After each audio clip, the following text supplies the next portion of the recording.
Buenos días.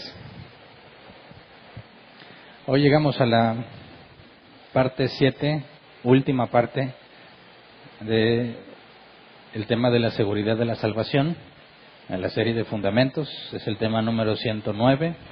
Llevamos 109 semanas, no, porque antes era también los miércoles, ¿verdad? Un poquito menos. Estudiando las cosas fundamentales para la vida cristiana. Y es sorprendente cómo no acabamos y no acabamos y no acabamos, porque la palabra de Dios siempre revela cosas nuevas, cosas que antes no habías visto, o cosas que habías visto pero ahora las ves con mayor profundidad. La semana pasada hicimos un alto porque tuvimos el aniversario, ¿verdad?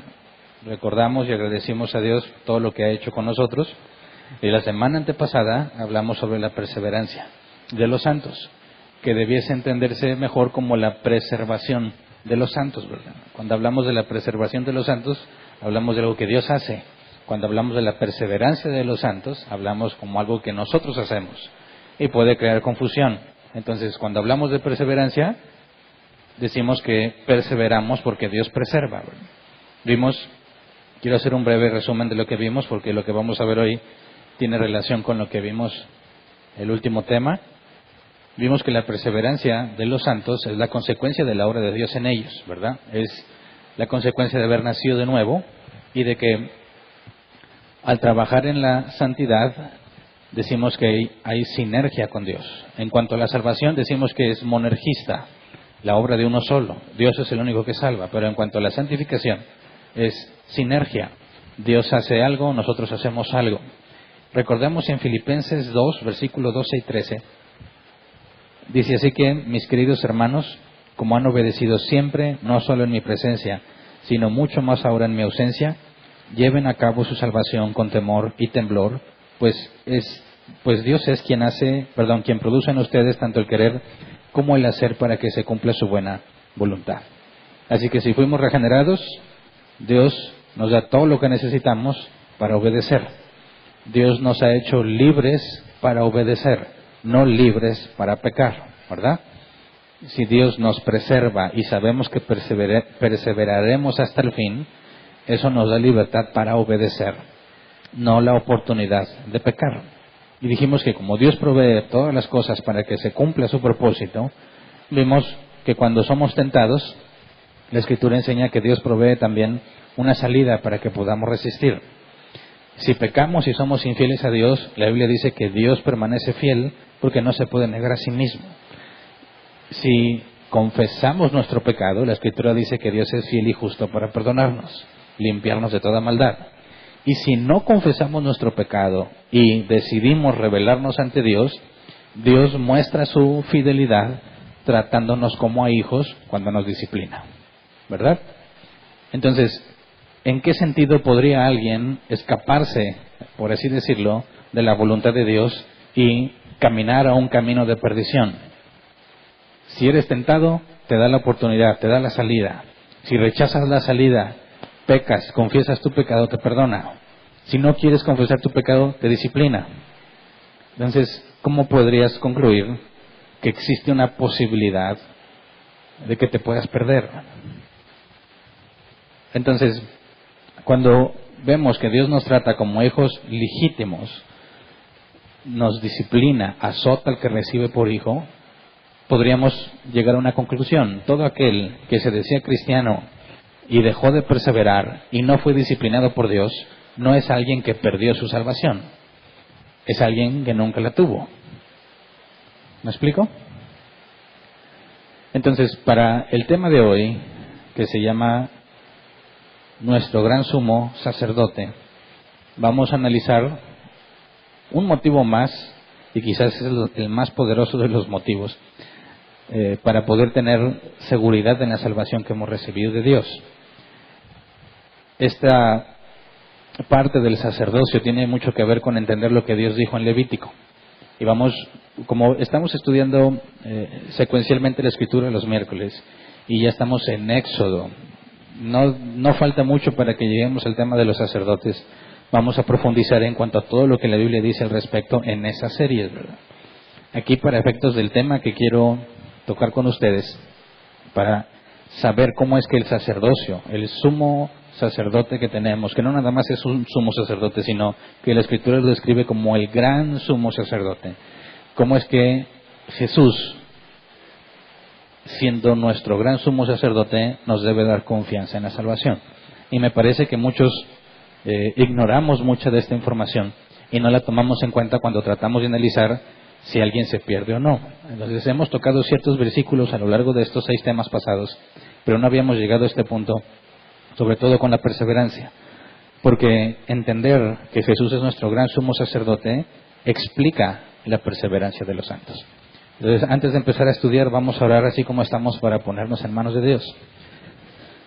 Señor, una vez más, como gracias a ti cada domingo venimos a estudiar tu palabra. Gracias por tus misericordias y venimos a levantar de nuevo la petición que hacemos cada vez que empezamos a estudiar, Señor, en esta reunión. Queremos rogarte que nos muestres tu palabra, tu voluntad, que abras nuestro entendimiento, que sea claro para nosotros, que sea claro para todo el que lo oye, Señor, según tu soberano propósito y tu misericordia. Que lo que hablemos, Señor, sean palabras de un libro abierto, que no está sellado, un libro que pueda entender el que oye, Señor, de acuerdo a tu poder. Te rogamos que nos guíes, Señor, mientras estudiamos para que siempre lleguemos al conocimiento del único Dios verdadero, que eres tú, Señor. Gracias. Amén. Muy bien, entonces, para entender qué relación hay entre la perseverancia de los santos y el hecho de que Jesús sea nuestro gran sumo sacerdote, quisiera que vayamos a la carta de los Hebreos, empezando con Hebreos 4, versículos 14 al 16. Dice: por lo tanto, ya que en Jesús, el Hijo de Dios, tenemos un gran sumo sacerdote que ha atravesado los cielos, aferrémonos a la fe que profesamos. Porque no tenemos un sumo sacerdote incapaz de compadecerse de nuestras debilidades, sino uno que ha sido tentado en todo de la misma manera que nosotros, aunque sin pecado. Así que acerquémonos confiadamente al trono de la gracia para recibir misericordia y hallar la gracia que nos ayude en el momento que más la necesitamos. Y aquí el autor establece una relación. Acercarte con confianza tiene que ver directamente con que Jesús es nuestro gran sumo sacerdote. Y cuando nos habla la carta a los Hebreos, bueno, si tú estás estudiando el Nuevo Testamento y llegas a esta carta, va a hablar de cosas que no entiendes porque no has analizado el Levítico, ¿verdad? ¿En qué consistía el sacerdocio? Todo sacerdote, todo hijo de Aarón, tenía entre muchas responsabilidades mantener las lámparas encendidas, mantener el fuego encendido, estar cambiando los panes, todo de la mesa de la proposición, todo eso. El mantenimiento de la operación del templo era responsabilidad del sacerdote. El sacerdote también representaba al pueblo de Dios ante Dios. Y otra de las tareas principales es que el sacerdote tenía que enseñar la ley de Dios al pueblo. A grandes rasgos esas eran las 3 principales funciones: la administración de la operación del templo, representar a Dios ofreciendo holocaustos y sacrificios, representarnos al pueblo ante Dios con holocaustos y sacrificios, y enseñar la ley al pueblo. Pero había un líder, por así decir, de los sacerdotes, a quien se le denominaba como sumo sacerdote. Y si vamos a Hebreos 5, versículo 1, nos dice: todo sumo sacerdote es escogido de entre los hombres, él mismo es nombrado para representar a su pueblo ante Dios y ofrecer dones y sacrificios por los pecados. Sabemos que todo sacerdote ofrecía sacrificios por los pecados, ¿verdad? El matutino y el vespertino, algo que todos los días se tenía que hacer. Pero cuando nos habla aquí del sumo sacerdote, está hablando en específico de un evento, lo que se conoce como el Yom Kippur, el día de expiación. Sucedía el día 10 del mes séptimo cada año. Vamos al Levítico 16, versículos 5 al 10. Donde se nos describe, no voy a leerlo con mucho detalle, pero se nos describe lo que el sumo sacerdote tenía que hacer una vez al año para que pudieran recibir perdón de los pecados de todo el pueblo.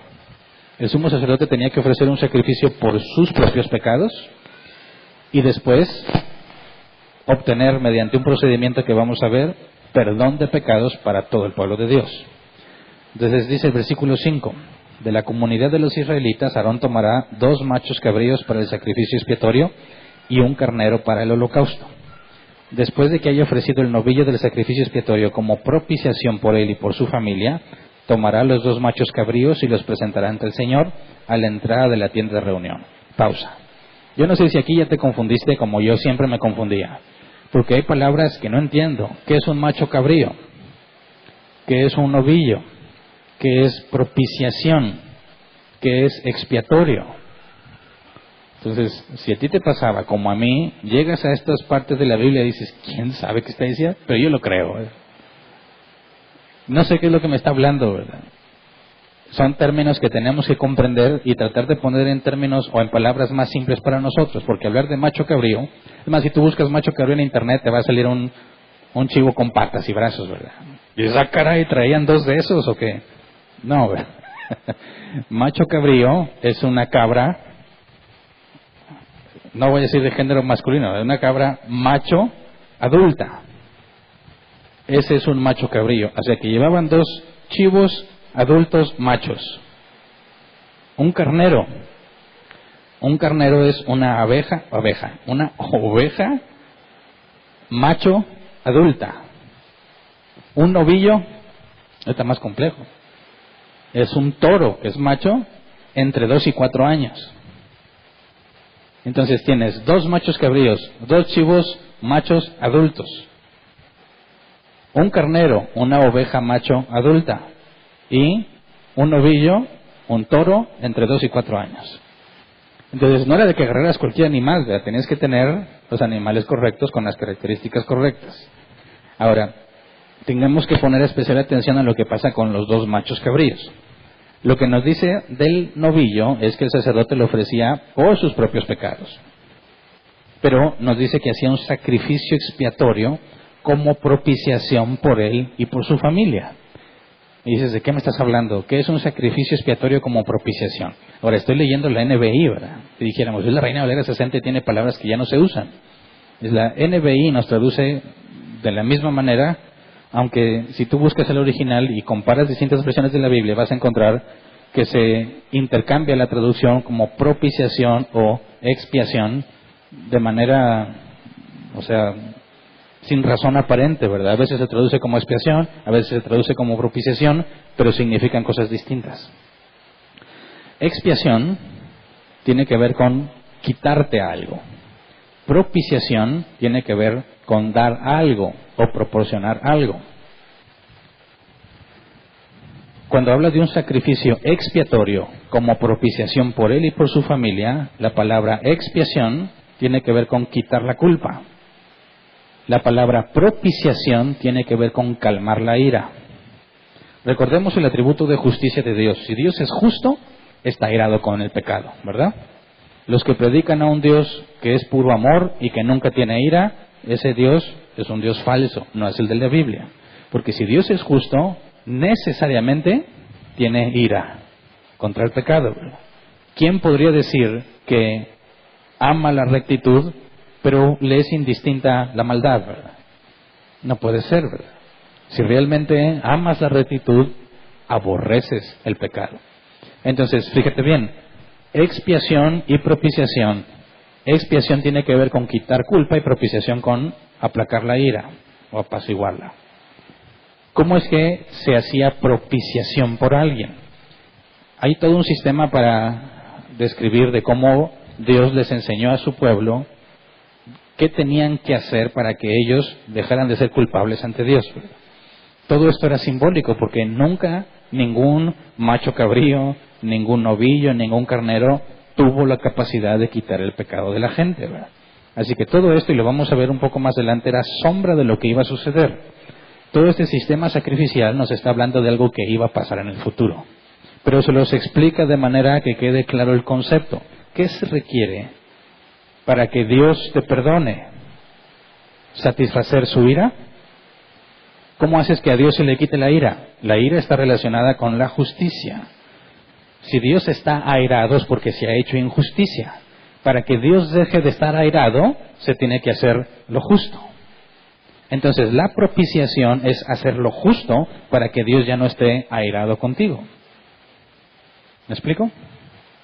Y si Dios ya no está airado contigo porque se hizo justicia, entonces tú dejas de ser culpable. Esa es la expiación. no puedes hablar de expiación sin propiciación, ¿verdad? Porque si yo soy culpable, por ejemplo, nos pasó en el campamento, para tomar un ejemplo que muchos vimos, nos prestaron una lanchita, ¿te acuerdas una de las actividades del rally? Tenías que dentro de una alberca subir a uno de tu equipo y arrastrarlo hasta la otra esquina y luego se cambiaba la persona. Bueno, nos prestaron una balsita inflable muy bonita, nuevecita, ¿verdad? ¿Qué crees que le pasó cuando todos nos empezamos a subir? La rompimos, ¿verdad? Y era prestada. ¿Qué tenemos que hacer al respecto? Ya que dañamos propiedad privada, que estaba en calidad de préstamo, ¿qué tenemos que hacer para no ser culpables? Somos culpables de dañar lo que nos prestaron. ¿Cómo le hacemos para dejar de ser culpables?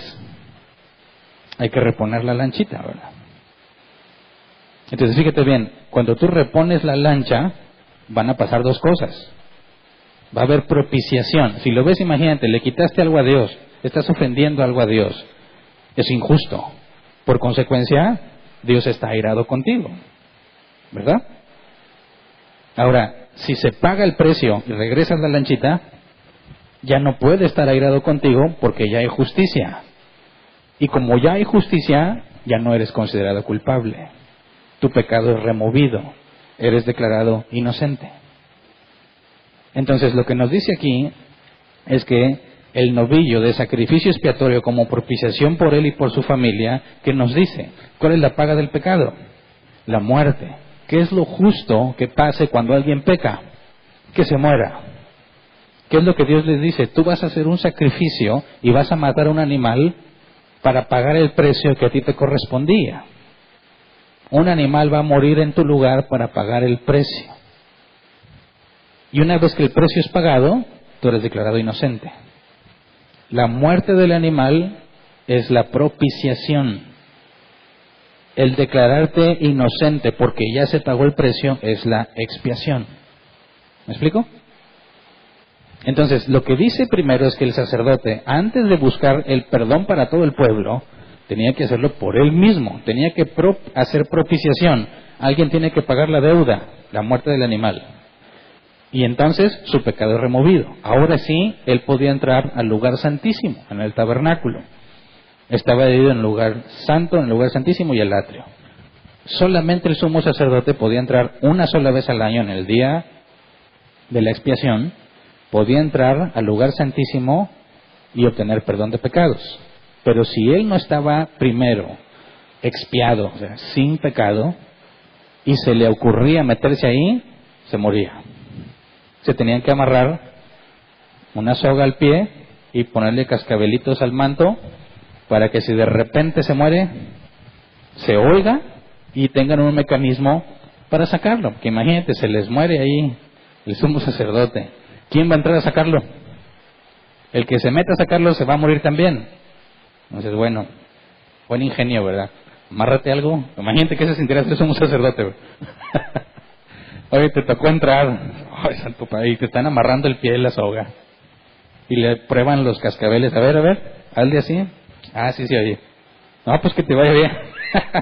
Bueno, había un ritual, ¿verdad? Por el cual tenías que hacer propiciación y expiación de tus pecados. Si tú lo haces bien al pie de la letra, no debería haber problema. Entonces lo que nos dice, nos ha mencionado 2 machos cabríos, ¿verdad? 2 machos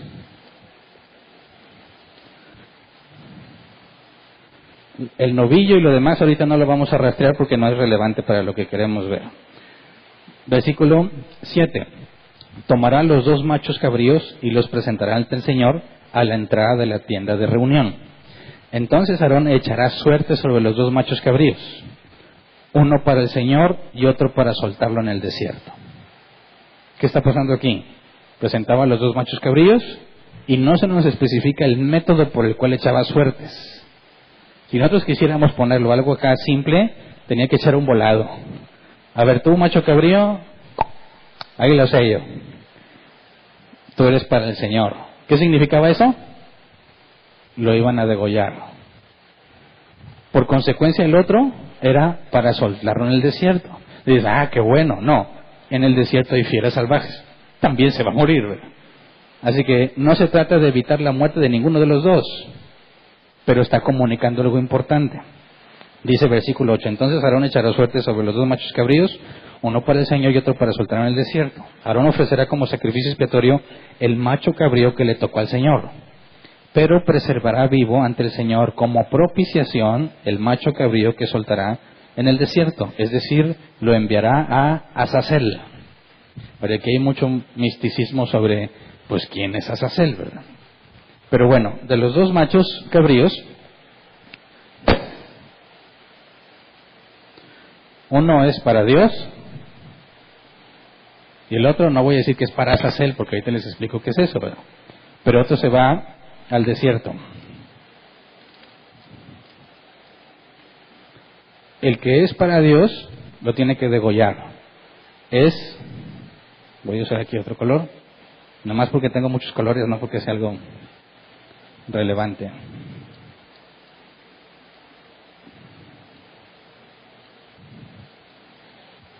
Este lo matan como propiciación y al que se va al desierto como expiación. ¿Qué o quién es Azazel? Hay leyendas de la sabiduría judía que dice que era un demonio, un ángel caído. No hay nada de eso en la Escritura. Lo que tenemos, por lo que significa la palabra, si tú vas a la concordancia Strong, te dice el cordero de escape o algo así, la cabra de escape. Ciertos comentarios bíblicos nos dicen que la palabra Azazel viene de es y azel, es cabra, azel, marcharse. Es la cabra que se envía lejos o la cabra que dejas marcharse. Entonces, cuando nos dice que una es para Dios y el otro es para Azazel en el desierto, están diciendo la otra. No, ahorita les explico por qué. Es que aquí están intercambiando la palabra en el original. ¿Cuál es la paga del pecado? La muerte. Cuando uno de los machos cabríos lo degollas, está satisfaciendo la justicia divina. Eso es propiciación. A la otra, vamos a versículo 15 al 16, dice, luego degollará el macho cabrío del sacrificio expiatorio en favor del pueblo. Llevará su sangre detrás de la cortina y hará con esa sangre lo mismo que hizo con la del novillo. La rociará sobre y delante del propiciatorio. Así hará propiciación por el santuario para purificarlo de las impurezas y transgresiones de los israelitas. Cualesquiera que hayan sido sus pecados, hará lo mismo por la tienda de reunión que está en ellos en medio de sus impurezas. Entonces lo que está diciendo es que este que se muere es la paga por el pecado de todos. Luego, versículo 20 al 22. Cuando Aarón haya terminado de hacer propiciación por el santuario, la tienda de reunión y el altar presentará al macho cabrío vivo y le impondrá las manos sobre la cabeza. Confesará entonces todas las iniquidades y transgresiones de los israelitas, cualesquiera que hayan sido sus pecados. Así el macho cabrío cargará con ellos y será enviado al desierto por medio de un hombre designado para esto. El hombre soltará en el desierto al macho cabrío y éste se llevará a tierra árida todas las iniquidades. Y ese es el concepto de la expiación. El pecado es quitado de ti. Ya no eres culpable. ¿Me explico? Entonces, fíjate, eso se tenía que hacer una vez cada año, en el día 10 del mes 7. La gente está toda esperando que el sumo sacerdote salga con vida de ahí, ¿verdad? Para entrar, tenía que primero degollar a uno de los machos cabríos, el que por suertes había caído para Dios. Tenía que llevar la sangre de ese macho y purificar las cosas que estaban allí. Al salir, al otro macho que se iba a mandar al desierto, simbólicamente se ponían sobre él los pecados de todo el pueblo. Todos los pecados de todo el pueblo. Y le dicen, vete. Se lo llevan al desierto y allá lo sueltan. Simbolizando que ya no hay pecado en el pueblo. Fue expiado. ¿Me explico? Eso lo hacía el sumo sacerdote, una vez al año. ¿Qué está comunicando ahí? ¿Qué entiendes? ¿Qué se requiere para que Dios perdone a alguien? Propiciación y expiación, ¿verdad? Que alguien pague lo que es justo y se te declara inocente por el pago que ya se hizo. Lo que nos dice la carta a los Hebreos es que Jesús es nuestro sumo sacerdote. Y no nada más nuestro sumo sacerdote, nuestro gran sumo sacerdote. No es un humano cualquiera, no es como uno de los sumos sacerdotes que estaba acá. Es Dios encarnado. Es nuestro gran sumo sacerdote. ¿Por qué nos beneficia? Bueno, porque así como el sumo sacerdote expiaba el pecado de los israelitas, aunque era solamente símbolo, lo que Jesús hace tiene que ver con su pueblo. Vamos a Hebreos 10, 1 al 4. Dice, la ley es solo una sombra de los bienes venideros y no la presencia misma de estas realidades. Por eso nunca puede, mediante los mismos sacrificios que se ofrecen sin cesar año tras año, hacer perfectos a los que adoran. ¿De otra manera no habrían dejado ya de hacerse sacrificios? Pues los que rinden culto, purificados de una vez por todas, ya no se habrían sentido culpables de pecado. Pero estos sacrificios son un recordatorio anual de los pecados, ya que es imposible que la sangre de los toros y de los machos cabríos quite los pecados. ¿Qué está diciendo aquí? No, tú no eres limpio porque el animalito se murió, ¿verdad? Eso no estaba funcionando en realidad. No era un sistema por el cual Dios te perdonaba. Nuestros amigos ateos dicen, ¿qué clase de Dios sanguinario? Dice, ¿ya mataste al chivo? Ay, ya me siento bien. Dice, no. Está diciendo, es sombra de lo que habría de venir. Les está diciendo, ¿sabes qué? Tú no puedes por ti mismo. Alguien tiene que pagar y llevarse tus pecados, declararte inocente por medio del pago que ya se hizo. Y cada año les recuerdo lo mismo. Tú no puedes. Alguien tiene que hacerlo. Alguien va a morir en tu lugar. Eso nos debe recordar a los que estudiamos Génesis juntos lo que pasó con Abraham cuando iba a ofrecer a Isaac. Cuando iba a ofrecer a Isaac, vio a un carnero, a una oveja macho adulta. Y Abraham entendió que Dios iba a proveer un sustituto. Así que lo que Abraham entendió, Dios lo está instituyendo en la ley de Moisés, la ley ceremonial, y les está transmitiendo exactamente la misma idea. Tú no, alguien va a morir en tu lugar, alguien va a pagar la deuda y por ese pago la culpa va a ser removida de ti. Y lo que dicen los autores de los Hebreos, si eso realmente ya hubiera pasado y Dios te declara inocente, ¿por qué tendría que hacerse otra vez el mismo sacrificio año con año? Ahora, fíjate bien, eso es muy similar a lo que piensan los que la salvación se pierde. Y yo le pedí perdón a Dios, ya me limpié, pero vuelvo a pecar, tengo que ir otra vez a pedir perdón a Dios, ¿verdad? Si no, me voy a perder. Bueno, pero si lo que dice aquí es que Él ofreció el pago de tus pecados y se te declara inocente, y dices, pero la salvación se pierde, estarías diciendo algo muy similar a lo que nuestros amigos católicos romanos dicen cuando celebran la misa y quiebran la hostia. Ellos literalmente creen que hay una transustanciación, que el cuerpo de Cristo se convirtió en la hostia, literalmente, y que la copa literalmente se convirtió en sangre.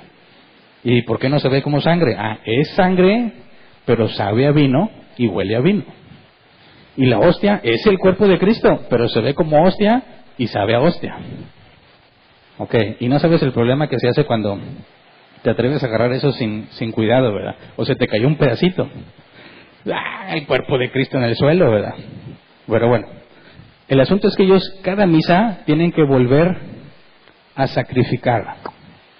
¿Para qué? Para que te vuelva a perdonar. El que cree que la salvación se pierde tiene un concepto muy similar. Dios pagó mis pecados. Sí, pero hasta ese día. Vuelves a pecar y ya no, esos no están cubiertos, esos no están en la póliza del seguro. Entonces, para que esos pecados puedan ser quitados de tu cuenta, tendría que volver a hacer propiciación. ¿Me explico? Entonces, el autor de los Hebreos empieza a decir, mira, lo que estos hacían en el sistema sacrificial de la ley de Moisés solamente era simbólico. Lo que comunica es que ningún ser humano puede hacer propiciación y expiación por sí mismo. No se puede. Para empezar, los animales tenían que ser sin defecto. Ni siquiera te podías ofrecer a ti mismo por ti mismo. Luego, versículos 5 al 7, Hebreos 10, 5 al 7, dice, por eso, al entrar en el mundo, Cristo dijo, a ti no te complacen sacrificios ni ofrendas, y en su lugar me preparaste un cuerpo. no te agradaron ni holocaustos ni sacrificios por el pecado. Por eso dije, aquí me tienes, como el libro dice de mí, he venido, oh Dios, a hacer tu voluntad. Y ahí está citando el Salmo 40, versículos 6 al 8. Pero si vas y lo buscas, te vas a encontrar que no dice lo mismo.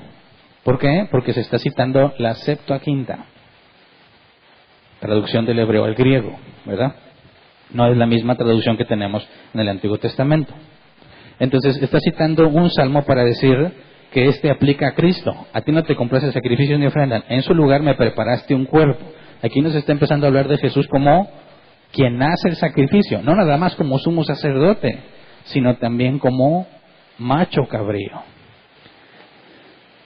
Hebreos 10, 8 al 10. Dice, primero dijo, sacrificios y ofrendas, holocaustos y expiaciones no te complacen ni fueron de tu agrado, a pesar de que la ley exigía que se ofrecieran. Luego añadió, aquí me tienes, he venido a hacer tu voluntad. Así quito lo primero para establecer lo segundo. Y en virtud de esa voluntad somos santificados mediante el sacrificio del cuerpo de Jesucristo, ofrecido una sola vez y para siempre. Entonces fíjate bien, lo que está diciendo el autor de los Hebreos es que lo que hizo Jesús en la cruz es lo que el macho cabrío, tanto como anunciaban que pasaría. El sacrificio de Jesús hizo propiciación y expiación por el pecado de todos los que son de Él. Una sola vez y para siempre. Por eso es que nosotros nos oponemos a la idea de nuestros amigos católicos romanos de estar rompiendo el cuerpo de Cristo cada vez que celebran la misa. Una sola vez y para siempre. Eso indica que si fuiste declarado inocente, nadie más te puede declarar culpable, porque el sacrificio es una sola vez y para siempre, ¿verdad? Y tú dices, no, si se pierde la salvación, tienes un conflicto serio aquí, porque tendrías que volver a sacrificar a Cristo, ¿verdad? Lo vimos con los iluminados, ¿verdad? No pueden volver a sacrificar a Jesús para su propio beneficio. Entonces, Jesús fue nombrado por Dios como sacerdote para representar a su pueblo. ¿Quiénes son el pueblo?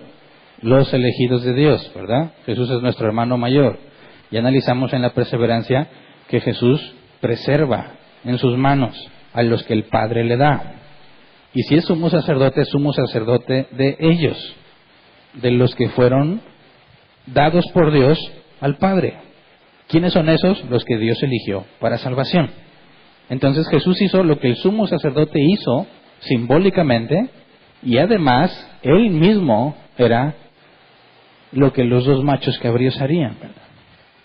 Entonces no es nada más que hizo el oficio y mató a alguien por nosotros, no. Él mismo se ofreció a sí mismo como propiciación para lograr nuestra expiación.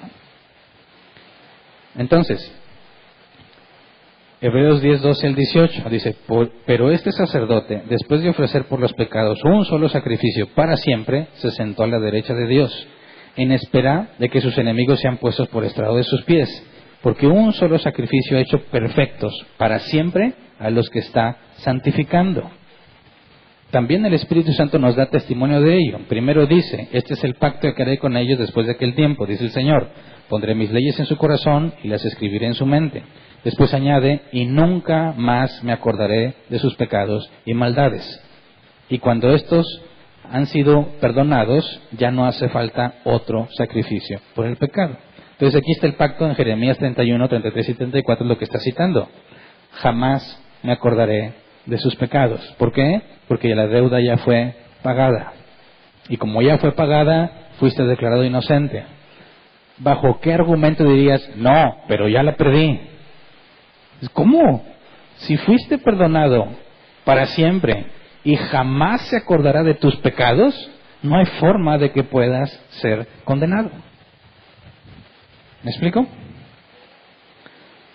Si Dios nunca se acuerda de mis pecados, ninguno de nosotros debería atreverse a decir, no, ¿cómo no? Porque ese pecado te hizo perder la salvación. No es cierto, porque Dios ya no se acuerda de mis pecados. Ahora, ¿se le olvidaron? Dios es omnisciente. Es lenguaje antropomórfico. ¿Qué está diciendo? Dios no sabe que pequé. Dijo, oye, Hernán, pues, ¿qué onda contigo? ¿Tienes un registro limpio? No. Dios sabe perfectamente todo lo que he hecho. pero ha decidido no tomarlo en cuenta. Entonces, se vuelve complejo porque el que asegura que la salvación se pierde está despreciando el sacerdocio de Cristo, está despreciando la propiciación que Él hizo, está diciendo que no es suficiente, que no es efectiva y que quedó incompleta. Cuando el propio Jesús dijo antes de morir, terminado es, ¿verdad? Entonces, Hebreos 7, 22 al 25, si entendemos lo que Jesús hizo, hay otro factor que debemos de comprender, que en el sacerdocio de Cristo sigue haciendo. Es decir, lo que hizo una sola vez y para siempre fue la propiciación y la expiación del pecado. Jamás la va a volver a hacer, jamás. Está sentado a la diestra del Padre, no va a volver a hacer eso nunca más. Pero hay algo que sigue haciendo aún hoy en día y lo seguirá haciendo hasta que se cumpla su venida. Hebreos 7, 22 al 25 dice: por tanto, Jesús ha llegado a ser el que garantiza un pacto superior. Ahora bien, como a aquellos sacerdotes la muerte les impedía seguir ejerciendo sus funciones, ha habido muchos de ellos. Pero como Jesús permanece para siempre, su sacerdocio es imperecedero. Por eso también puede salvar por completo a los que por medio de Él se acercan a Dios, ya que vive siempre para interceder por ellos. Y esta es la otra área. Una cosa es la que ya hizo, y que jamás se acuerda de tus pecados, y la otra es que siempre intercede por los suyos. ¿Se acuerdan que ya estudiamos en la oración qué es la intercesión? ¿Qué es la intercesión? Bíblicamente hablando, orar para pedir que Dios haga su voluntad en alguien más, para que alguien más sea beneficiado. No pido por mí, pido por el bien de otro. Esa es la intercesión. Cuando estudiamos el tema de la oración, Jesús enseñó que para que mi oración sea concedida, tiene que ser de acuerdo a la voluntad de Dios, ¿verdad? O sea que yo no puedo cambiar los planes de Dios con la oración. Dios concede lo que le pido en oración siempre y cuando lo que le pido está de acuerdo a su voluntad. Ahora, si Jesús intercede por alguien y Jesús espera que se cumpla lo que Él pide, tendría que hacerlo de acuerdo a la voluntad del Padre. Ahora, vamos a Juan 17, 6 al 25. Porque es un largo ejemplo de intercesión de parte de Jesús y es una excelente noticia que nosotros estemos incluidos aquí.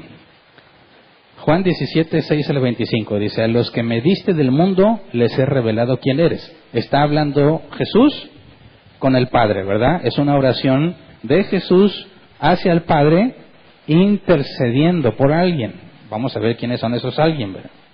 A los que me diste del mundo les he revelado quién eres. Eran tuyos, tú me los diste y ellos han obedecido tu palabra. Ahora saben que todo lo que me has dado viene de ti, porque les he entregado las palabras que me diste y ellos las aceptaron. Saben con certeza que salí de ti y han creído que tú me enviaste. Ruego por ellos. No ruego por el mundo, sino por los que me has dado, porque son tuyos. Pausa. Si Jesús es sumo sacerdote e intercede por algunos, hay que hacer una distinción. No estás intercediendo por todo el mundo. Este es un concepto muy arraigado en la cultura cristiana de nuestra sociedad. Que Jesús, cuando dice la Escritura, es que Dios no quiere que nadie se pierda, sino que todos procedan al arrepentimiento. Dicen, bueno, es que Jesús está siempre, sálvalos Dios, sálvalos. Yo morí, sálvalos. Rocíalos con mi sangre. Y el Padre dice, no. Y se pierde. Dice, no, ¿cómo que el Padre dice no? El diablo se los robó. Bueno, entonces imagínate a Jesús diciéndole al Padre, no dejes que el diablo se lo lleve. Yo sufrí mucho para que se salven. Y por alguna razón extraña, el diablo se lo lleva. No. Dice, ruego por ellos. ¿Quiénes son ellos ahí? Los que me diste, dijo el Padre. No ruego por el mundo. Cuando leemos la Escritura que dice que Dios no quiere que nadie se pierda, sino que todos poseen el arrepentimiento, y tú consideras que ese nadie es nadie, o sea, ninguna persona en el mundo, no estás interpretando correctamente. Después hacemos un análisis más detallado, pero no quiera tiene que ver con la voluntad decretiva de Dios, no la voluntad preceptiva. La voluntad decretiva es siempre obedecida sin falta. La preceptiva es quebrantada. No mientas, no robes, muchos la quebrantan. La voluntad decretiva nunca es quebrantada. Y cuando dice no quiere que ninguno se pierda, si tú estás hablando del mundo en general, entonces hablarías del universalismo. Todos se van a salvar. Porque la palabra expresada ahí tiene que ver con la voluntad decretiva de Dios. Entonces Pedro en ese pasaje está hablando de la certeza de que no se van a perder, sino que van a proceder al arrepentimiento. ¿Quiénes? Los destinatarios de la carta, la iglesia. Entonces cuando venimos a este pasaje, dice Jesús, no ruego por todo el mundo, ruego por los que me diste. Eso determina que Él es sumo sacerdote solamente de aquellos que el Padre le dio, los que Dios eligió para salvación. Así que Jesús intercede solamente por ellos. Por el resto del mundo no. Y esa es una idea que nos puede chocar en la mente. ¿Por qué razón Jesús no querría interceder por alguien que se va a morir y se va a condenar para siempre? Algunos empiezan a leer esto o a comprenderlo y les hace conflicto, ¿verdad?, en todo lo que han sabido acerca de Dios, en todo lo que les enseñaron. Pero sigamos leyendo. No ruego por los del mundo, sino por los que me has dado, porque son tuyos. Versículo 10. Todo lo que yo tengo es tuyo, y todo lo que tú tienes es mío, y por medio de ellos he sido glorificado. Ya no voy a estar más tiempo en el mundo, pero ellos están todavía en el mundo y yo vuelvo a ti. Padre Santo, protégelos con el poder de tu nombre, el nombre que me diste, para que sean uno, lo mismo que nosotros. Mientras estaban con ellos, los protegía y los preservaba mediante el nombre que me diste, y ninguno se perdió, sino aquel que nació para perderse, a fin de que se cumpliera la Escritura. Y aquí ya nos pone en tema a Judas Iscariote. De los 12, Judas Iscariote es el único que se perdió. Y dice Jesús, de los que me diste no se perdió ninguno. O sea que Judas no fue dado por Dios a Jesús. Y él se perdió para que se cumpliera la Escritura. Dice versículo 13, ahora vuelvo a ti, pero digo estas cosas mientras todavía estoy en el mundo para que tengan mi alegría en plenitud. Yo les he entregado tu palabra y el mundo los ha odiado porque no son del mundo, como tampoco yo soy del mundo. No te pido que los quites del mundo, sino que los protejas del maligno. Fíjate bien, primero había dicho ruego para que los protejas con el poder de tu nombre, y luego dice específicamente para que los protejas del maligno. Eso es importante. Dice versículo 16, ellos no son del mundo como tampoco lo soy yo. Santifícalos en la verdad, tu palabra es la verdad. Como tú me enviaste al mundo, yo los envío también al mundo, y por ellos me santifico a mí mismo, para que también ellos sean santificados en la verdad. No ruego solo por estos. Aquí es la parte fundamental para nosotros. Cuando dijo, ruego por ellos y no por el mundo, puedes argumentar, por los 11, ¿verdad? Pero cuando dice aquí, no ruego solo por estos, ruego también por los que han de creer en mí por el mensaje de ellos. Y ahí estamos incluidos nosotros. Así que por eso, oye, Jesús era sumo sacerdote de ellos. No, también mío, no sé tú. También mío. ¿Por qué? Porque yo creí el mismo evangelio que ellos predican. Dice, versículo 21, para que todos sean uno. Padre, así como tú estás en mí y yo en ti, permite que ellos también estén en nosotros, para que el mundo crea que tú me has enviado. Yo les he dado la gloria que me diste para que sean uno, así como nosotros somos uno. Yo en ellos y tú en mí. Permite que alcancen la perfección de la unidad, y así el mundo reconozca que tú me enviaste y que los has amado a ellos tal como me has amado a mí. Y aquí hay otra petición específica, que alcancen la perfección. La palabra perfección aquí es plenitud, ser completos, en la unidad, por medio de estar unidos, no de forma aislada. Entonces fíjate, protégelos con tu nombre, protégelos del maligno, santifícalos, y aquí es perfecciónalos en la unidad. y así el mundo reconoce que tú me enviaste y que los has amado a ellos tal como me has amado a mí. Versículo 24, Padre, quiero que los que me has dado estén conmigo donde yo estoy. ¿Dónde estaba Jesús después de ofrecer el sacrificio de sí mismo? Sentado a la diestra del Padre. Está diciendo que lo que me has dado estén conmigo donde yo estoy. Que vean mi gloria, la gloria que me has dado, porque me amaste desde antes de la creación del mundo. Eso implica que Jesús no es un ser creado. Padre justo, aunque el mundo no te conoce, yo sí te conozco y estos reconocen que tú me enviaste. Yo les he dado a conocer quién eres y seguiré haciéndolo para que el amor con que me has amado esté en ellos y yo mismo esté en ellos. Ahora fíjate bien, ¿cuántas cosas pidió Jesús? Protégelos con tu nombre, protégelos del maligno, santifícalos, perfecciónalos en la unidad, que ellos estén donde yo esté, que vean mi gloria. Ahora, esto se vuelve interesante, porque si tú le pides algo a Dios, tú tienes que saber que debes pedir conforme a la voluntad de Dios.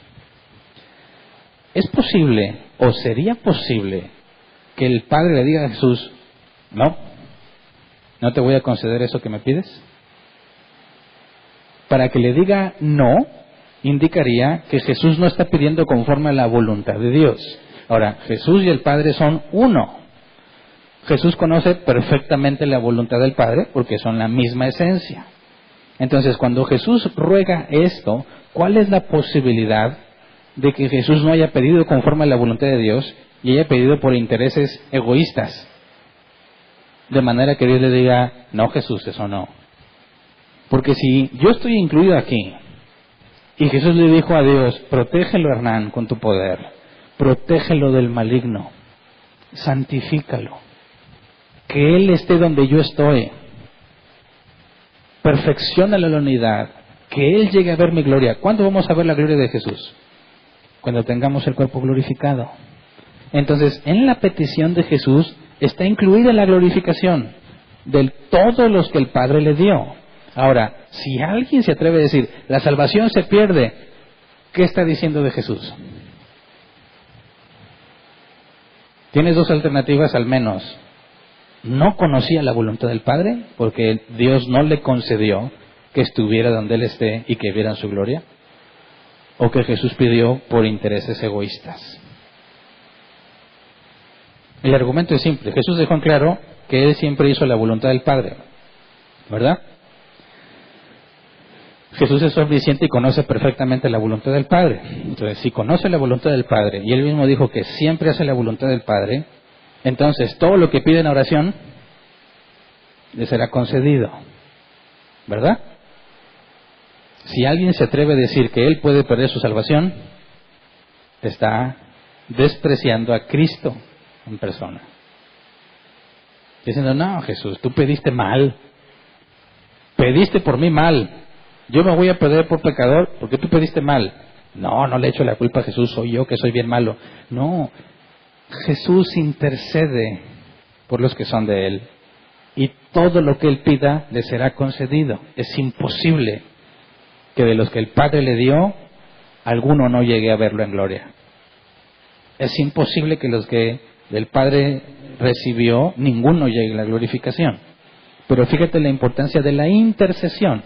Entonces, fíjate, el ministerio sacerdotal de Jesús, en cuanto a eso, una sola vez y para siempre. En cuanto a la intercesión, es algo aún vigente. La diferencia entre el que persevera y el que no, se debe a la intercesión de Jesús. ¿Pidió por él o no pidió por él?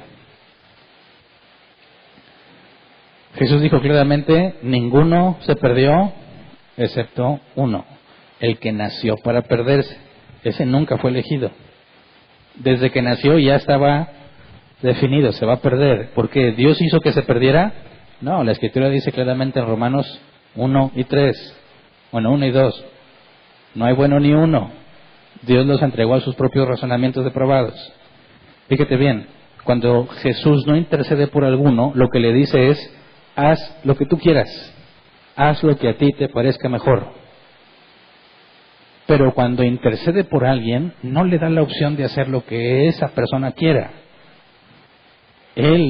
Jesús, pide específicamente por lo que debe pasar con esa persona. Así que veamos un ejemplo, Juan 13, 18 al 30, sobre la información que tuvo Judas y lo que se reveló acerca de Judas. Juan 13, 18 al 30 dice: no me refiero a todos ustedes, yo sé a quién es escogido. Por eso es para que se cumpla la Escritura: el que comparte el pan conmigo me ha puesto la zancadilla. Les digo esto ahora, antes de que suceda, para que cuando suceda crean que yo soy. Ciertamente les aseguro que el que recibe al que yo envío, me recibe a mí, y el que me recibe a mí, recibe al que me envió. Dicho esto, Jesús se angustió profundamente y declaró: ciertamente les aseguro que uno de ustedes me va a traicionar. Alto. ¿Cuántos traicionaron a Jesús esa misma noche? 2, ¿verdad? Este es Judas y Pedro, ¿verdad? Entonces, aquí está hablando de uno en específico, una traición específica, porque ahí también está otro traidor, que era Pedro, ¿verdad? Entonces está diciendo: ciertamente les aseguro que uno de ustedes me va a traicionar. Versículo 22, los discípulos se miraban unos a otros sin saber a cuál de ellos se refería. Fíjate bien, nadie sospechaba de Judas. Para todos Judas era un buen hermano en Cristo, un cristiano respetable. Estaba a cargo de la tesorería. Aguas con el tesorero, no te creas. Estaba a cargo de la tesorería. Judas administraba el dinero. Uno me va a traicionar. Judas, no. Juan, no, tampoco. No, nadie. ¿Quién?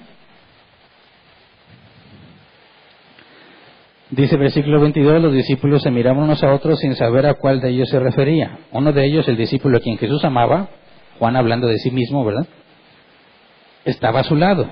Simón Pedro le hizo señales a ese discípulo y le dijo: pregúntale a quién se refiere. Entonces, digo, esto ya es mío. Juan le pregunta a Jesús: Señor, ¿quién es? Preguntó él reclinándose sobre Jesús. Aquel a quien yo le dé este pedazo de pan que voy a mojar en el plato, le contestó Jesús. Acto seguido, mojó el pedazo de pan y se lo dio a Judas Iscariote, hijo de Simón. Ahora, mojar el pan en una especie de dip y dárselo a alguien donde el principal de la casa lo hace, es un orgullo tremendo, ¿verdad? Muestra un amor o una predilección sobre a quien le dan eso. Jesús dice: mira, se lo voy a dar, mostrándole, dándole la seña de máximo honor en ese banquete, se lo da a Judas Iscariote. Versículo 27. Tan pronto como Judas tomó el pan, Satanás entró en él. Lo que vas a hacer, hazlo pronto, le dijo Jesús. Fíjate bien, muchas veces anhelamos que Dios nos diga sí a lo que le pedimos, ¿verdad? ¿Alguna vez le has pedido a Dios algo y dices: ay, cómo quisiera que Dios me dijera: sí, Hernán, lo que vas a hacer, hazlo pronto? Algunos se regocijarían al oír las palabras que Jesús le dijo a Judas, porque no tienen el conocimiento o están convencidos de que sus peticiones, sus deseos son lo mejor que podría pasarles. Lo lamentable es que si escuchas de Dios decir: haz lo que tú quieras,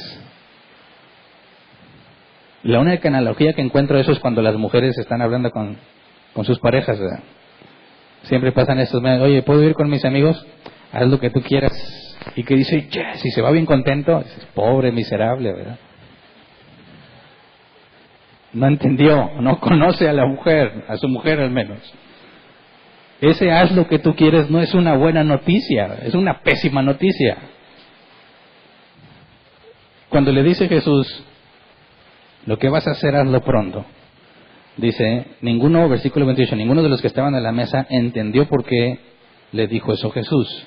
Como Judas era el encargado del dinero, algunos pensaron que Jesús le estaba diciendo que comprara lo necesario para la fiesta o que diera algo a los pobres. En cuanto Judas tomó el pan, salió de allí, ya era de noche. Ahora, mi pregunta es esta, fíjate bien. Haz lo que quieras, Judas. Lo que vas a hacer, hazlo pronto. ¿Judas sabe que Jesús sabe o no? Uno de aquí me va a traicionar. ¿Y qué estaba haciendo Judas mientras? ¿Comiendo? ¿Haciéndose loco? ¿Sabía que hablaba de él o no? En alguna ocasión Jesús le dijo: tú eres. Algunos ven a Judas como víctima. Oye, qué feito Jesús, ¿por qué? ¿Por qué no le dice a Judas: aguas Judas, tú me vas a traicionar.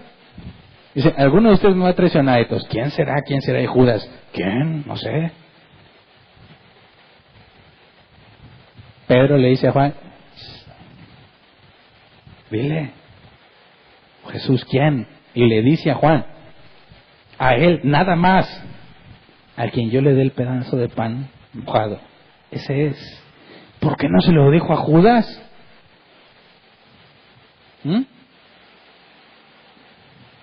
¿Que Jesús andaba acá murmuración? No, ya te voy a contar a ti, pero para que ores. Es Judas. Eso sería algo complicado de explicar, ¿no? Pero no es así. Vamos a Mateo 26, 20 al 25. Acuérdense, tenemos 4 evangelios, 4 perspectivas al registrar lo que sucedió. En las 4 tenemos complemento a la verdadera sucesión de hechos que se presentaron en aquel tiempo. Mateo 26, 20 al 25. Al anochecer Jesús estaba sentado a la mesa con los 12. Mientras comían les dijo, les aseguro que uno de ustedes me va a traicionar. Ellos se entristecieron mucho y uno por uno comenzaron a preguntarle, ¿acaso seré yo, Señor? Fíjate bien cómo nos da más información que no nos daba Juan, ¿verdad? Dice, versículo 22, el que mete la mano conmigo en el plato es el que me va a traicionar, respondió Jesús. A la verdad el Hijo del Hombre se irá tal como está escrito de él, pero hay de aquel que lo traiciona. Más le valdría a ese hombre no haber nacido. Y luego dice, ¿acaso seré yo, Rabí? Le dijo Judas, el que lo iba a traicionar. Tú lo has dicho, le contestó Jesús. Así que si tú complementas ambas historias, ¿qué pasó primero? Fíjate, después de que le dio el pan a Judas, Satanás entró en él y se fue. No pudo haber pasado eso antes que esto. ¿Verdad? Uno de ustedes me va a traicionar. Y uno por uno preguntaron. ¿Preguntaron públicamente? ¿No? Tuvieron que acercarse. Jesús, ¿soy yo? ¿Cómo sabemos eso? Porque la siguiente pregunta que Juan manifiesta, nadie sabe quién es. Y tiene que decirle acá aparte a Juan quién es. Si Judas hubiese preguntado públicamente, ¿seré yo? Juan no tenía por qué haber preguntado quién es. ¿Verdad? Así que aquí nos está mostrando que Judas se acercó a Jesús y le dijo, soy yo. Tú lo has dicho. No anduvo murmurando, que se lo dijo directamente. Entonces cuando le dice, lo que vas a hacer hazlo pronto, ¿qué entiende Judas? Judas sabe perfectamente que Jesús le está diciendo, ve y traicióname así como te lo has propuesto. Ve y cámbiame por monedas, precio de un esclavo. Cuando Judas escucha, ve y haz lo que vas a hacer, Judas sabe que Jesús sabe que lo va a traicionar y que le está diciendo que vaya y lo haga en ese momento. ¿Es víctima Judas? Por ahí anduvo una moda de querer defender a Judas. Ahora, Mateo 26, 31 al 35.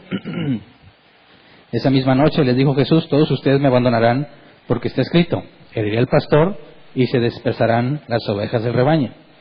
Pero después de que yo resucite, iré delante de ustedes a Galilea. Aunque todos te abandonen, declaró Pedro, yo jamás lo haré. Te aseguro, le contestó Jesús, que esta misma noche, antes de que cante el gallo, me negarás 3 veces. Aunque tenga que morir contigo, insistió Pedro, jamás te negaré. Y los demás discípulos dijeron lo mismo. Poco después, todos corrieron. El punto es que están bien seguros. Y Pedro más. Pedro, ¿me vas a negar? Nunca. Yo nunca, Señor. Vamos a Lucas 22, 31 al 34. Nos revela información que Mateo no nos dice. Simón, Simón, mira que Satanás ha pedido zarandearlos a ustedes como si fueran trigo. Pero yo he orado por ti para que no falle tu fe. Y tú, cuando te hayas vuelto a mí, fortalece a tus hermanos. Señor, respondió Pedro, estoy dispuesto a ir contigo tanto a la cárcel como a la muerte. Pedro, te digo que hoy mismo, antes de que cante el gallo, 3 veces negarás que me conoces. Y aquí nos revela más información. Para empezar, Simón, Simón, ¿se acuerdan que ya lo vimos? Hablarle a la persona 2 veces con su nombre implicaba una cercanía, una relación íntima. Hablar con cariño. ¿Cómo le está diciendo Jesús a Pedro que lo va a traicionar, que lo va a negar? Fíjate, a Judas le dijo, lo que vas a hacer, hazlo pronto. A Pedro le dice, Pedro, con cariño, ¿verdad? Yo he rogado para que tu fe no falle. ¿Cuál es la diferencia entre Judas y Pedro? ¿Concedió el Padre la intercesión de Jesús? ¿Qué pidió Jesús? Protégelo con tu nombre, protégelo del maligno, santifícalos. ¿Qué pasó con Pedro? ¿Fue entregado al maligno? Sí, para que te zarandee como a trigo.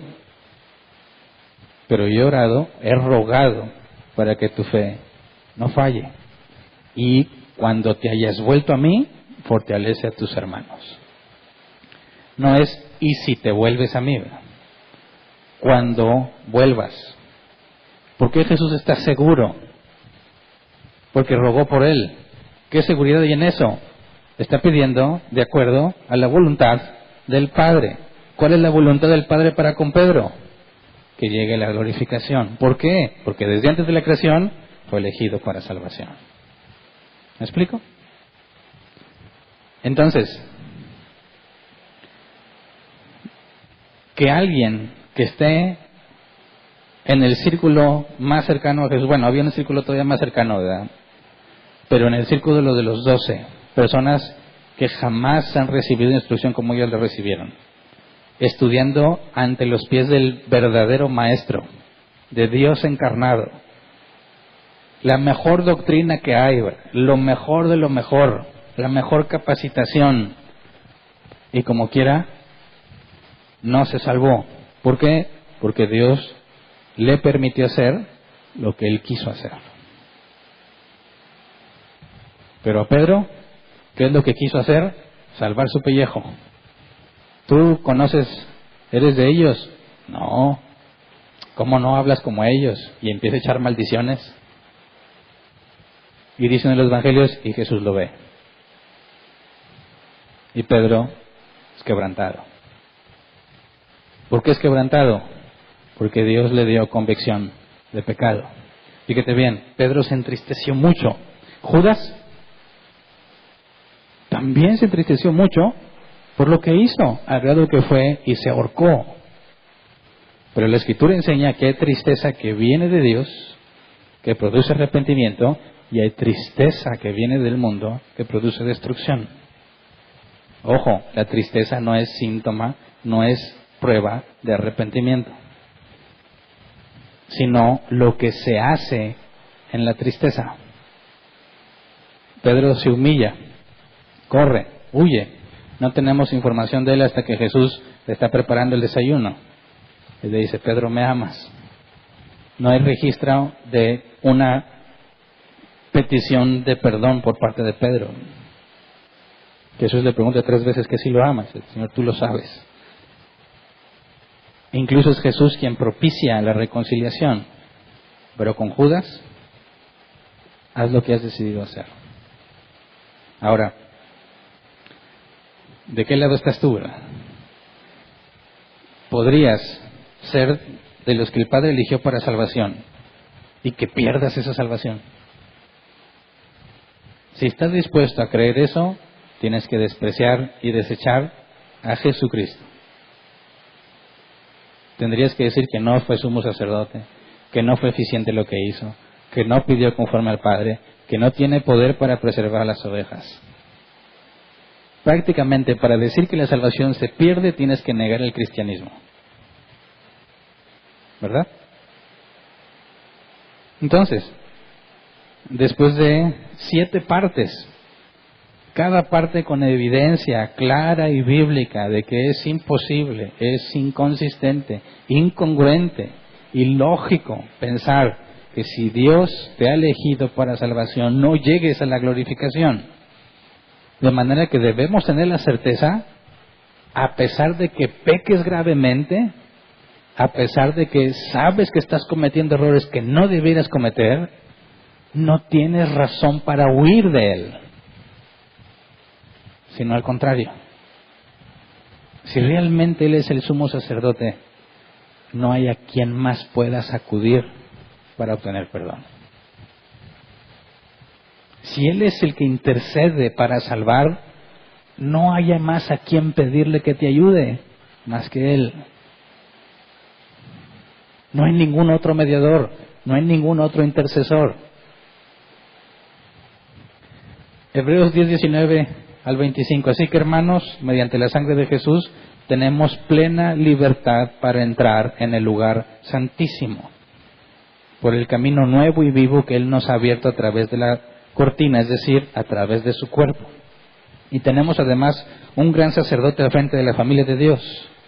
Acerquémonos pues a Dios con corazón sincero y con la plena seguridad que da la fe, interiormente purificados de una conciencia culpable y exteriormente lavados con agua pura. Mantengamos firme la esperanza que profesamos, porque fiel es el que hizo la promesa.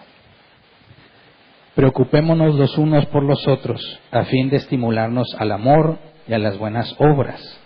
No dejemos de congregarnos como acostumbran a hacer algunos, sino animémonos unos a otros, y con mayor razón ahora que vemos que aquel día se acerca. Entonces, fíjate bien, el autor de los Hebreos pone como cimiento, como fundamento, Jesús es la razón por la cual yo tengo una esperanza firme. Puedo acercarme a Él a buscar perdón. Él es el que tiene el poder para limpiarme. Acércate confiadamente a recibir la gracia que necesitas. La tendencia natural de las personas que pecan es apartarse de Dios porque se sienten indignos. Jamás has sido digno. Jamás. Ni lo serás. Todo es por gracia. Así que confiamos en Jesús. Y eso como consecuencia nos hace estar firmes, sabiendo que la salvación que se me dio es irrevocable. No me da licencia para pecar, no me da libertad para pecar. Al contrario, me hace libre para obedecer. Porque si entiendo lo que Jesús ha hecho por mí, sirvo por gratitud. No para ganarme la salvación, sino por agradecer que me la ha dado. ¿Me explico? Si al final dice, preocupémonos los unos por los otros, tiene que ver con el contexto de la iglesia. Es normal que haya días en que no te sientas salvo. Es normal que hay días, después de ciertos tropiezos, que dudes si realmente eres quien crees que eres. Pero ya lo estudiamos, la verdadera fe prevalece a pesar de las dudas. Y podemos tener días en los que clamamos a Dios, como el salmista, no me quites tu Santo Espíritu, como si te lo fuera a quitar. Es el sello, la garantía, las arras, el depósito de que va a cumplir. Pero el salmista expresa su enorme depresión, su dolor. Ha sido tan grave lo que he hecho que sería justo que me quites tu espíritu. Pero aún así en esos momentos tenemos que recordar, pero no es por mis obras, no es por mí, sino por Él. Así que le rogamos, Señor, concédeme arrepentimiento. Fíjate bien, no dices, Señor, ahora sí voy a cambiar. No, no seas torpe. ¿Qué poder hay en ti para vencer al pecado? No, la petición es, Señor, cámbiame, transfórmame. No me dejes hacer lo que yo quiero. Dame el arrepentimiento que necesito.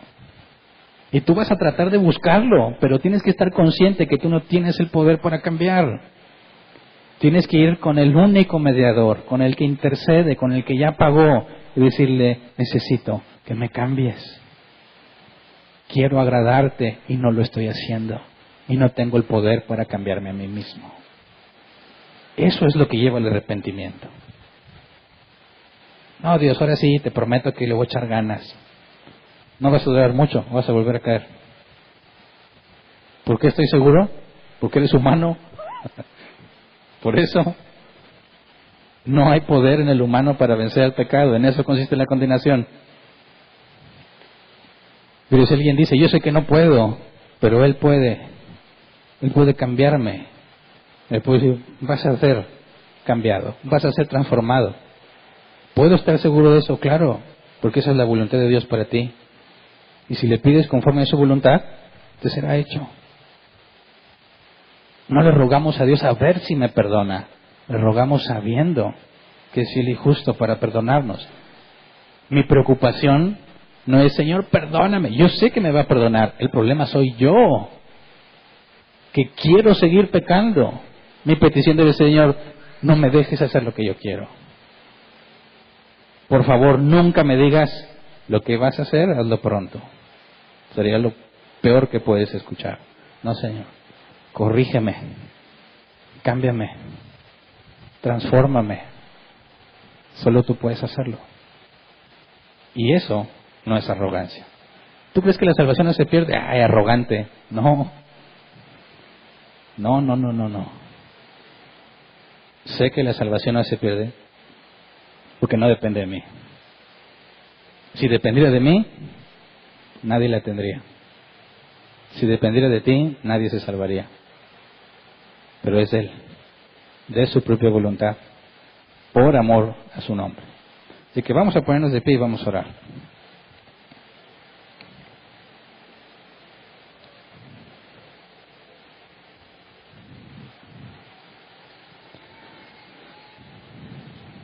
Todos luchamos con pecado, todos los días.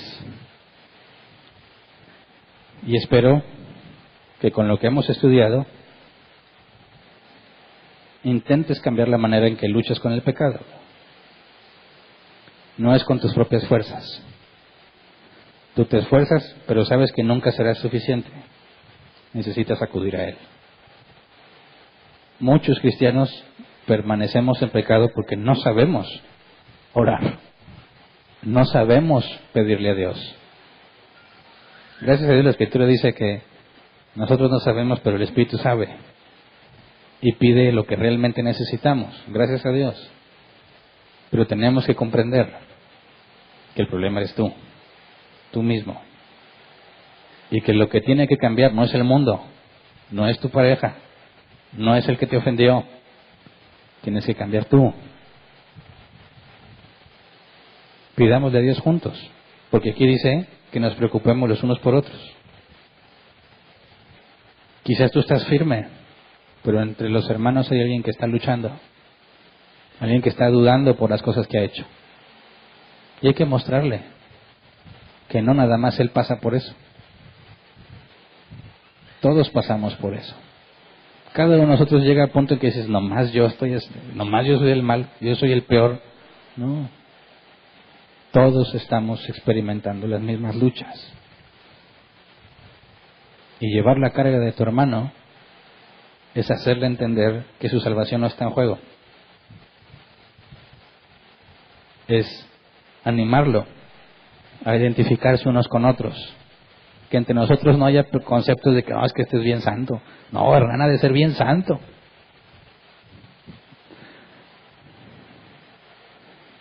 Todos necesitamos al Salvador. Ninguno de nosotros es lo que debiera ser. Y podemos identificarnos entre nosotros mismos. Siempre entre nosotros debe de haber un hombre en donde apoyarse. Un hombro para distribuir tu carga. Y decir, ayúdame, hermano, a salir de aquí. Ninguno debe estar luchando solo. Es muy peligroso luchar solo. Necesitamos confiar entre nosotros mismos. Poder vernos unos a otros a la cara con la conciencia limpia. Sin cosas escondidas. Sin murmuración. Con honestidad. Si yo te veo a los ojos, yo sé que eres un pecador. Y grueso. Y cuando me veas a mí, quiero que sepas lo mismo. Estoy igual.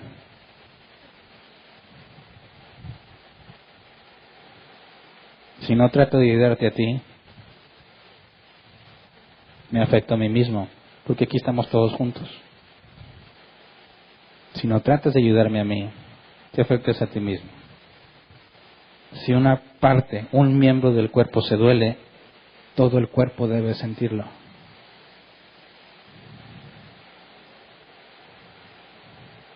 Perfecciónalos en la unidad, dijo Jesús. No necesitamos. Los necesito y me necesitan.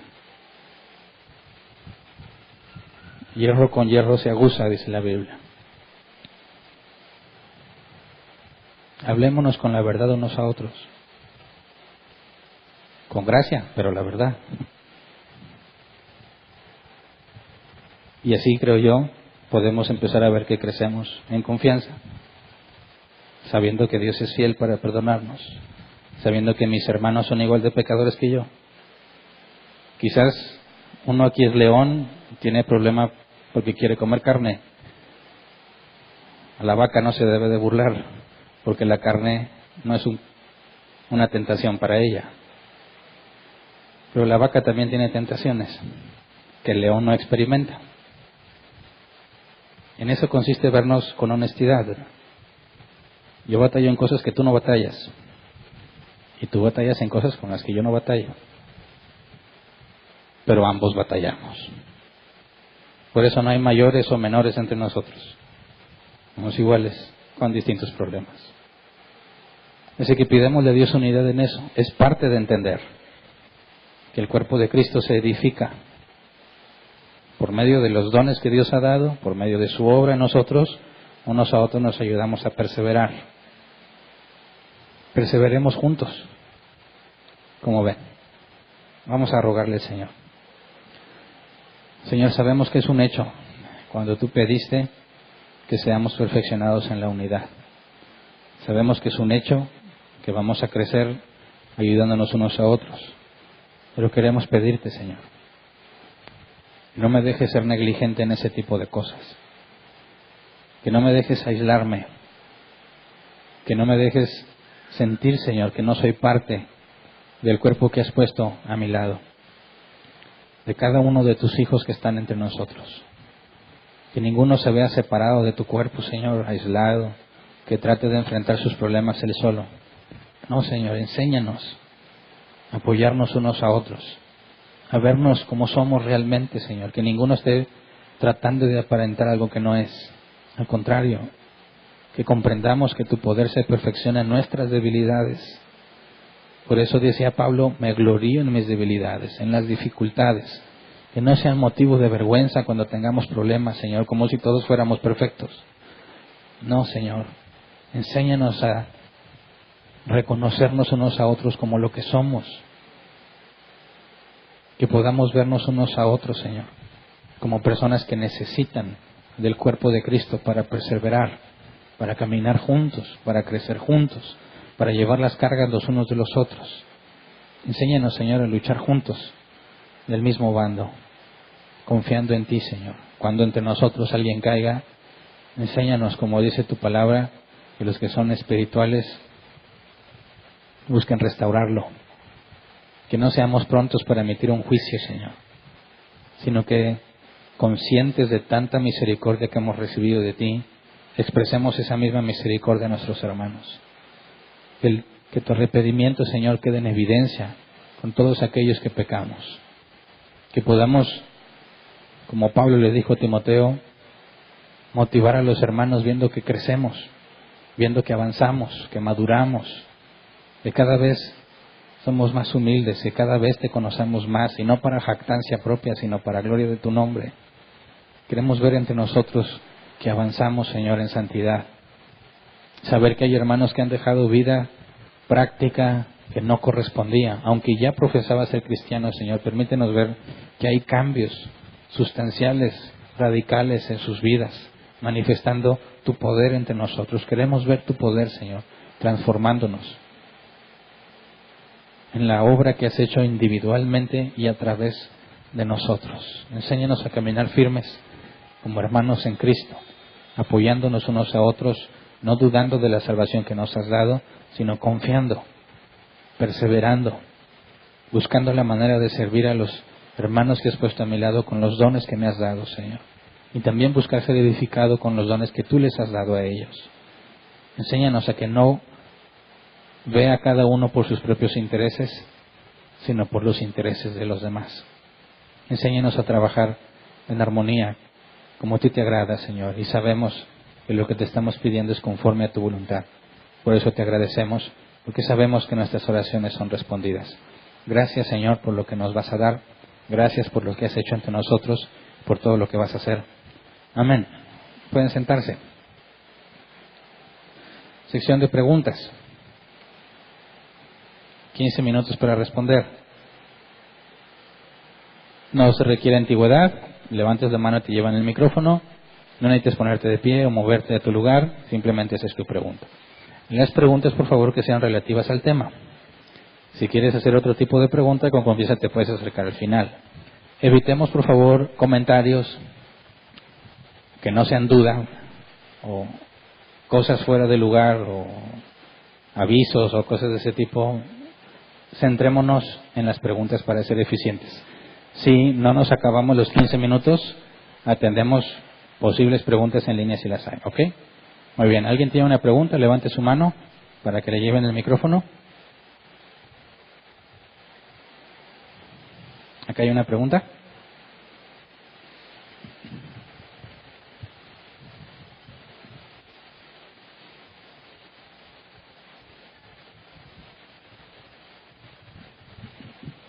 Bueno. Buenas tardes. Buenas tardes. Tengo una pregunta. Yo recordé mucho la parte de que cuando Jesús murió, la Escritura menciona de que el velo se rasgó y que eso simbolizaba que ya uno podía acercarse confiadamente. Eso es algo...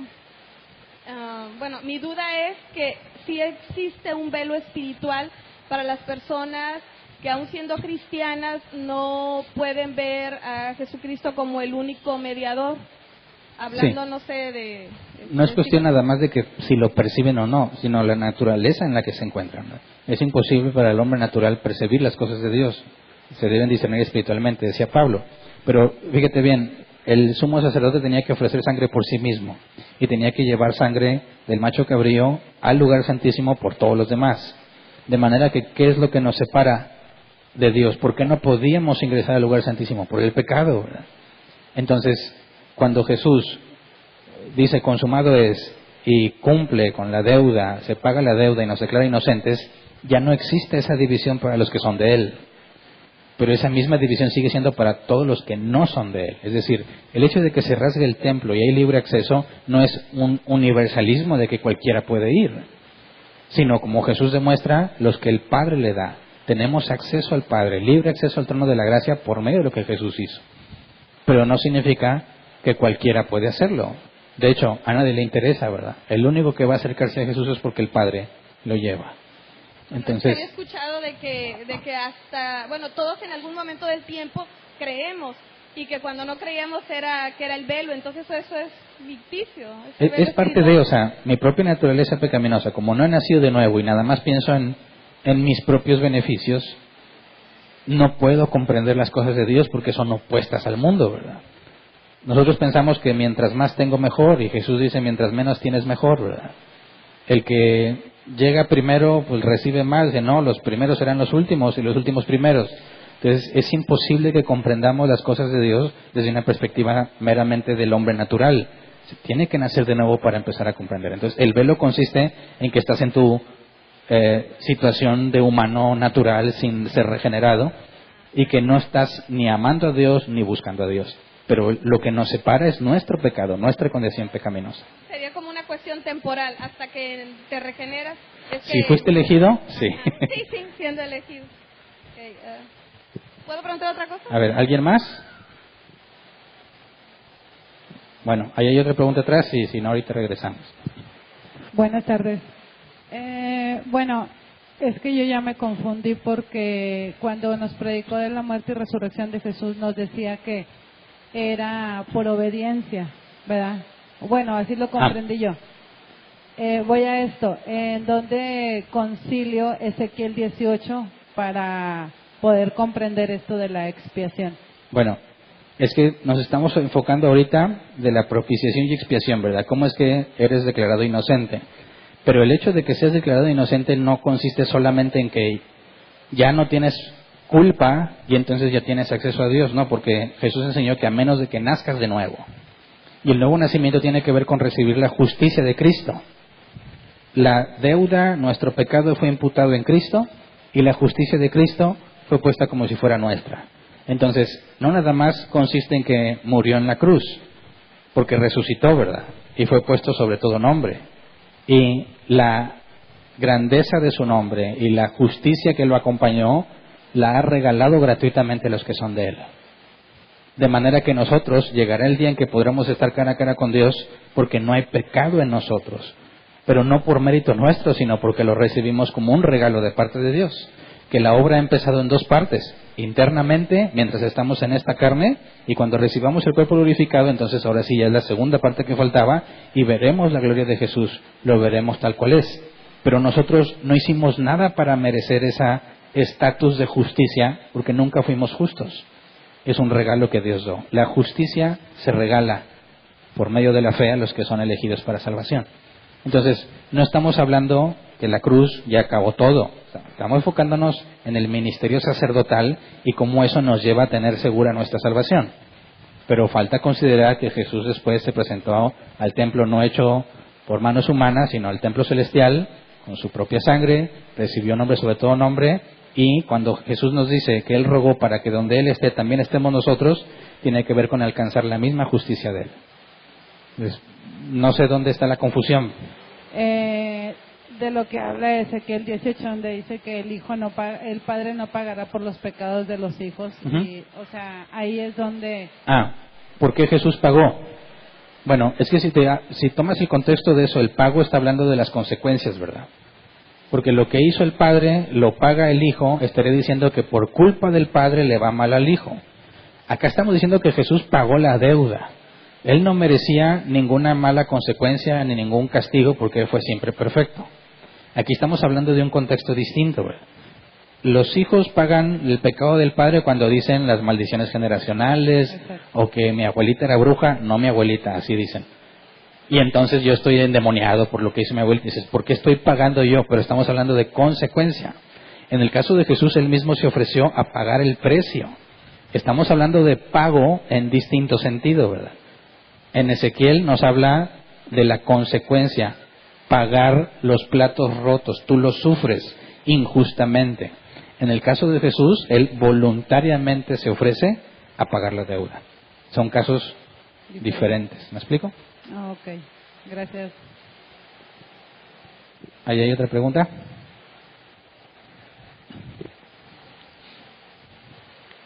Buenas. Mi pregunta es sobre... Ya que mencionó la expiación y la propiciación, la función que tenía los animales era una cuestión pues representativa de lo que iba a suceder, ¿no? Mi pregunta es, todo este rito que hacían, que estaba en la ley de Moisés, que después Jesús vino a cumplir, ¿no? Ya se cumplió en Cristo. Uh-huh. Antes de Cristo existía el concepto de una eternidad, ¿cómo explicarlo? O sea, yo muero y me voy a una eternidad con Dios, o no tenían ese concepto ellos de salvación. Por ejemplo, nosotros nuestro objetivo es, como cristianos, pues es estar con Dios, ¿no? Y al morir, tener una eternidad con Cristo, ¿no? Pero ese es el concepto de los judíos antes de Cristo. Bueno, habría que ver en qué momento del tiempo te refieres, ¿verdad? Porque había profecías de que de Jerusalén saldría la luz de Dios, ¿verdad? De que ellos esperaban que el Mesías reinara en Jerusalén por siempre. Entonces, depende de qué momento del tiempo me hablas. Si me preguntas, ¿Abraham sabía eso? No, porque no había sido revelado. Abraham sabía que era un sustituto, que acabaría con la obra de Satanás, le aplastaría la cabeza al serpiente. Hasta ahí. Conforme avanza el tiempo hay más información. Entonces habría que ver en qué momento del tiempo te ubicas para ver lo que Dios ya había revelado y determinar qué es lo que se sabía. O sea, preguntaba por lo de la expiación y todo eso, pues era algo que estaba en la ley, ¿no? O sea, yo me refiero a partir de la ley de Moisés, de Moisés en adelante existía el concepto de la eternidad o la salvación como la conocemos nosotros ahora. No con todo el detalle que tenemos, pero si tú te concentras en Génesis 3, un hijo de Eva le aplastará cabeza a serpiente, hablaba de poner fin a toda la maldad, ¿verdad? Entonces, estaba la esperanza de que las cosas serían restauradas, ¿verdad? De que podríamos estar en comunión con Dios otra vez, pero definitivamente no con todo el detalle que se revela después, ¿verdad? Isaías 53 nos habla de lo que iba a ser el Mesías, ¿verdad? Los pactos en Jeremías 31 o 33, perdón, de cómo Dios establecería la ley en sus corazones. Bueno, está dando más información detallada de lo que se dijo en Génesis 3, ¿verdad? Entonces, a grandes rasgos, toda la humanidad sabe que alguien le pondría fin a Satanás. Y eso ahí se resume en gran sentido, términos generales, que las cosas serían restauradas. El nivel de detalle ya depende en qué momento del tiempo. Gracias. ¿Alguien más? ¿No? ¿Persiste acá la pregunta? Entonces regresamos acá.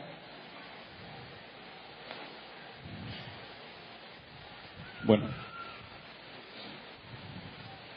La otra pregunta era en cuestión de que cuando Jesús hizo la oración de que Dios nos protegería del maligno, ¿eso significa exclusivamente sería de cometer pecado imperdonable? Porque no quiere decir que nos no vayamos a sufrir desgracias, porque mucha gente cree, no, pues tú eres de Dios, no te va a pasar nada malo.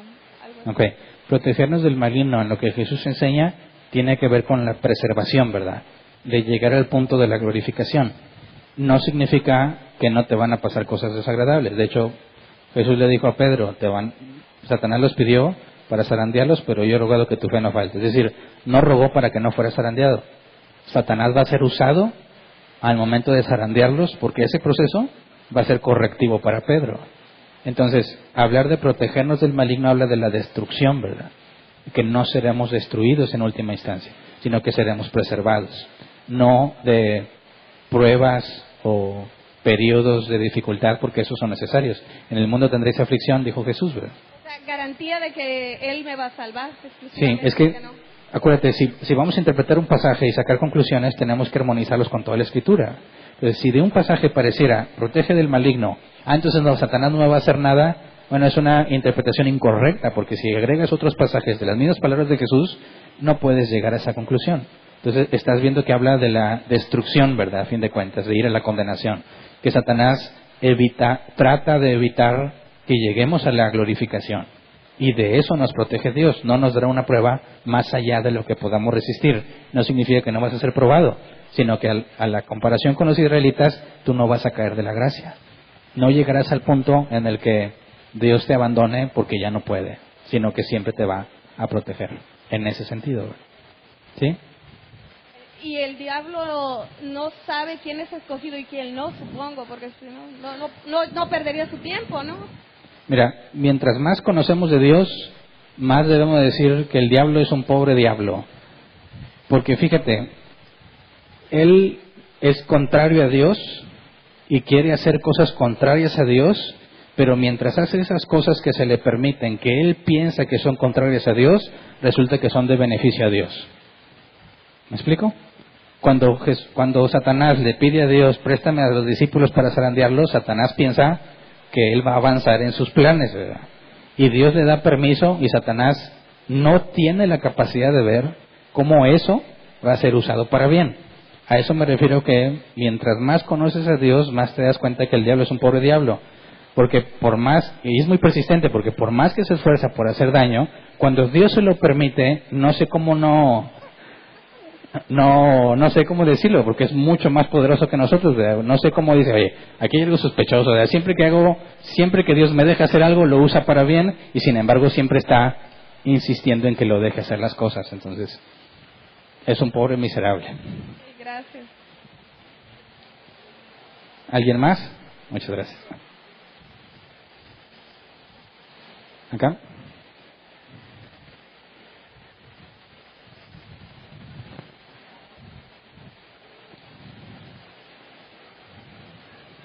Sí, buen día.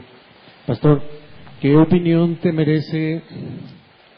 Creo que no hay un hombre más inspirado por Dios, bueno, quitando a nuestro Señor Jesucristo. El autor del Salmo 119, al referirse a la salvación, emplea palabras más o menos como estas, refiriéndose a la salvación. Dice, venga a mí tu salvación, venga a mí tu misericordia, tu salvación, conforme a tu dicho. Tu salvación he esperado y tus mandamientos he puesto por obra. He deseado tu salvación y tu ley es mi justicia. Se refiere, pastor, en un sentido de algo que espera. Entonces, sí creo y doy gracias a Dios porque la salvación no se pierde, y tú lo mencionaste. Si alguien ya fue elegido, no lo va a perder. Estamos de acuerdo. Pero ¿qué opinión te merece, pastor? Por ejemplo, los ejemplos que nos pusiste al principio del apóstol Pablo, de Job, refiriéndose a la seguridad de la salvación. En esos ejemplos, pastor, que vienen en la Biblia y que nos hablan de la seguridad y la salvación, ¿qué es más importante ahí, pastor? ¿La obra de Dios en la vida del pobre miserable de Pablo, la obra de Dios en la pobre vida miserable de Job, o Pablo, yo soy Pablo y yo soy Job y yo estoy seguro que voy a ser salvo? ¿A qué voy con todo esto, pastor? Gracias a Dios que nos has enseñado por medio de Él la seguridad en la salvación, que la salvación no se pierde a los que creemos que hemos sido elegidos. La pregunta es esta, pastor.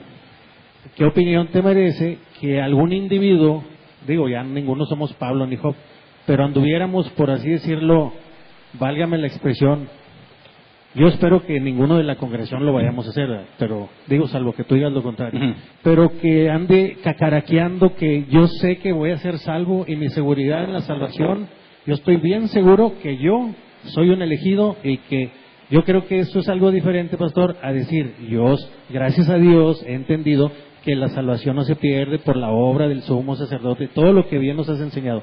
No sé si me alcanzo a explicar, pastor, la diferencia entre el hablar del yo y en hablar de la seguridad que por la obra de Dios tenemos esa esperanza de que vamos a llegar a la glorificación. ¿Qué opinión te mereces? Es que hay que hacer diferencia entre gozo y jactancia.